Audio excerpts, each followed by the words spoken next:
fertilizer is ready, come for it. We don't have to queue. The cartels have disappeared. The conmen could have no place to steal our fertilizer. For the first time, every farmer who needed fertilizer got fertilizer, and that program is moving very well. In other words, I am saying it is possible for us to do the right thing and take the country forward. And therefore, and I want to speak to you as people who collectively we've been given the privilege by the people of Kenya to serve them, to work for them. We must also make sure that the privilege we have, the opportunity we have, translates into opportunity for the millions of Kenyans too, to have access to a job, access to a business opportunity, access to do their farming, and drive our country into the right direction. Here is our opportunity to unbundle all the commitments in our agenda as determined in the high-level retreat in Nanyuki early this year, and to prepare to assign them for implementation to every department, all the way to every public servant. As we consider the results of the evaluation and feedback, we also have to deliberate with greater intention about the design of the forthcoming performance contracts, their implementation and evaluation.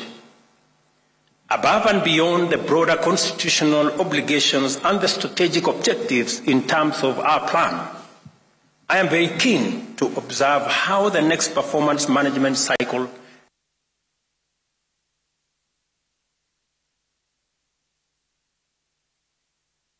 levels of governance and in all parts of the country.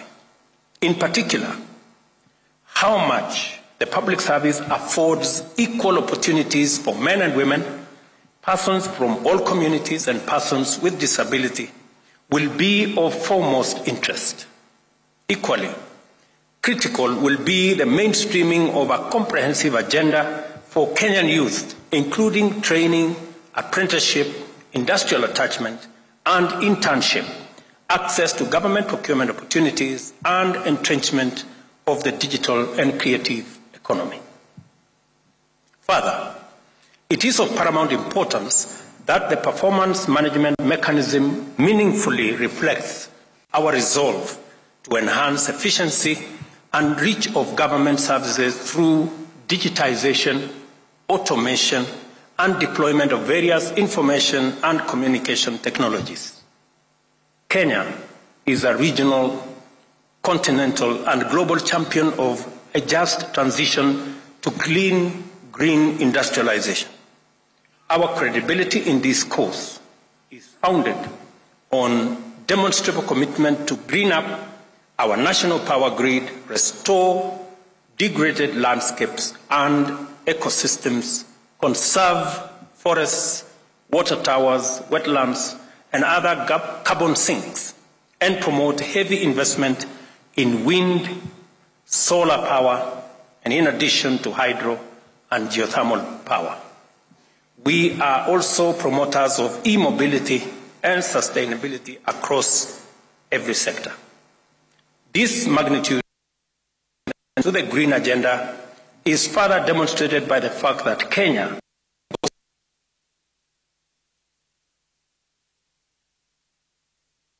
and 6th of September this year. I therefore expect our performance management framework to incorporate commitments that are consistent with our obligation under Article 42 and 69 and commensurate with our credentials as a global leader in green industrialization. Because of the urgency in delivering our commitments and providing to the people, the need to ensure that every shilling of our increasingly scarce resources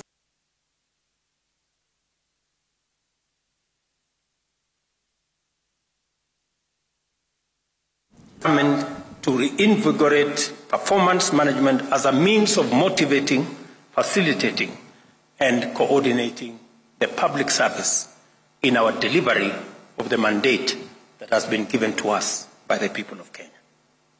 At this juncture, I must emphasize the need to ensure completion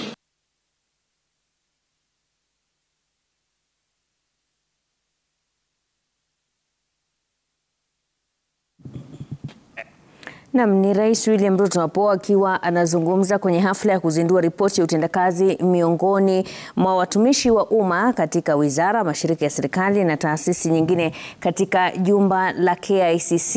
Na amesema masuala kadha wa kadha, mojawapo ikiwa kuhusiana na kuanzia mwezi huu wa Aprili wauzaji wa mafuta wataweza kununua bidhaa za mafuta kwa sarafu ya Kenya ambayo ni shilingi, na akizidi kusema kwamba katika miezi michache ijayo basi dola itakuwa imeshuka na itakuwa inabadilishwa kwa shilingi 120 au shilingi 115. Safina Cheng anafuatilia kikao hicho katika jumba la KICC. Hebu turejee huko tuweze kumsikiza rais.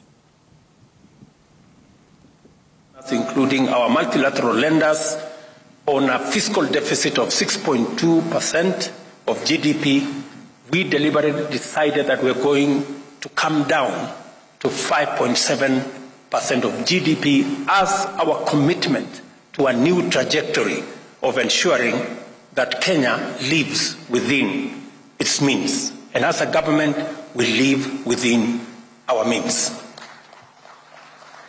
In the same spirit, I have had a candid conversation with the ministry responsible for infrastructure, and the 910 billion worth of projects that were already in some form committed. We've scaled it down, and I had a long meeting with all the agencies under the Ministry of Transport and Roads to scale it down. I think we have shaved another 250 billion out of that so that we can stagger the projects, deliver on the ones that are of immediate, already started and rolling, and then do the others later, because we have to live within our means. I want to assure you and assure the country that we are well on course in running a stable economy that is not dependent on unnecessary, excessive borrowing.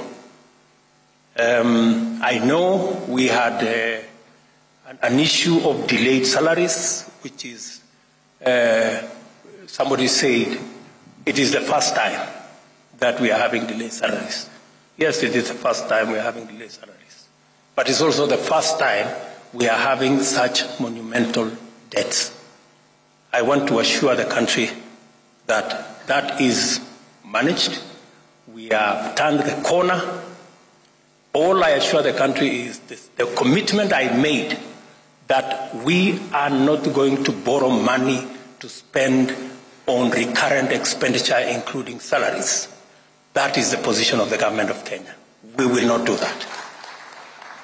We will look for our taxes, and I want to commend the Kenya Revenue Authority for what they are doing. They are today at 95% of their commitment. Thank you, Madam Acting Commissioner. They are doing a wonderful job in a very difficult terrain where we have experience of people who are not used to paying taxes. But we have said that this is no longer going to be the animal farm. All of us are going to pay. So again, let me say that that is now behind us. We are moving in the right direction, but to assure the country that we will not continue the old tradition of borrowing money to pay recurrent expenditure, to pay salaries. We are going to pay salaries from our own resources. We are going to carry out our recurrent expenditure using our own resources. And we have moved our fiscal deficit to 5.7%. Our target is to take it to 5% next year, and 4.4% the following year, so that we can work within the parameters of the resources that we can raise as we grow our own tax revenue. I have also instructed the Treasury to look at all the taxes, to have a tax review of all the taxes. There are some taxes we certainly are going to reduce in the coming budget, because some of the taxes are punitive and they actually encourage more dodging than paying and compliance, so that we can make it much more easy for citizens, corporates, and all the people that work with us to comply with taxes. Institutionalizing performance management is both desirable and rational. This is the rationale behind the decision to assign the government's performance contracting mechanism to the Public Service Performance Management Unit in the Office of the Prime Cabinet Secretary, and I am confident that we shall all begin to experience considerable improvement in public service delivery. As we hold the rest of public service, we hold the Honorable Musalia Mudavadi also on a performance contract to make sure that this actually happens. I also know that the institutionalization of performance in government is going to be further anchored in a clear policy framework through the Public Service Performance Management Bill, once it undergoes the necessary developments in readiness for legislation in our Parliament. In keeping with our digital agenda, I am delighted to note that the Government of Kenya has made progress in developing the government online performance contracting information system. This system will promote efficiency, promptness, and transparency, thereby delivering the possibilities, benefits, and advantages of digital technology to the management of public service delivery. A result-oriented, effective coordination and commitment to go beyond the extra mile must be the new features. Let us each do our part in strengthening a performance culture through the public service. To do this, let us eradicate all practices of sabotaging and discouraging in public service, and instead motivate, reinforce, encourage, and support them. Let us also remember that the performance management mechanism is one more platform on which Kenyans will subject our servants to intense scrutiny and align our conduct accordingly. Let me say here again to thank the Senate and National Assembly for acceding to my request that we provide a platform where the people's representatives sitting in Parliament can interrogate our administration by affording a platform for cabinet secretaries to be able to answer questions directly in Parliament. And I am happy that that process is going to begin tomorrow, so that cabinet secretaries can get to the floor of the House, answer questions from the people's representatives, explain our actions, and create a better interface between the executive and the legislature in a mechanism that ensures greater accountability of the government of Kenya. Because I am a very strong believer in accountability. It is the same reason that hopefully through the bipartisan process, we can also get our opposition away from street battles and also afford them an opportunity with a leader of opposition infrastructure funded by the government of Kenya, again, to perform their function of holding government to account. We have absolutely no issue. In fact, accountability works best for everybody. Accountability is best when it is anchored around institutions. That's why the institution of Parliament will hold our executive to account. We want to build the institution of the opposition, as is guaranteed in the Constitution, as also another institution to hold government to account, because accountability is actually the measure of any performance of any administration. And I hope that this will be part of the outcomes of the engagement, the bipartisan engagement that we have now agreed on, so that we can move our friends in the opposition from running battles in the streets, unnecessarily destroying people's property, creating chaos and anarchy, back to a civilized place where we can engage constructively and be able to hold the institutions to account.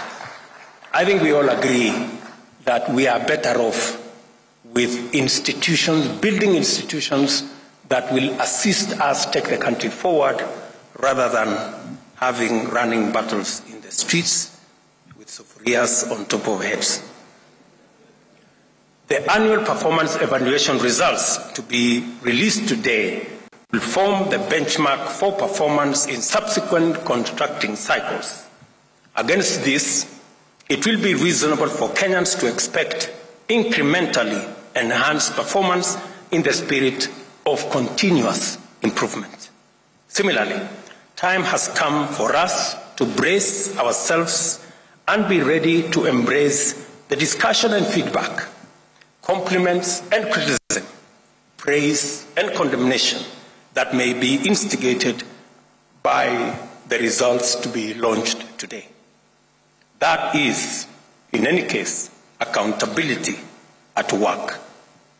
I assure you of my full support as you implement this year's performance contracts, and those I now officially release the results and reports of state corporations and tertiary institutions for the financial year 2021-2022. Asanteni sana. Thank you very much. God bless you, and God bless our great country. Asante sana.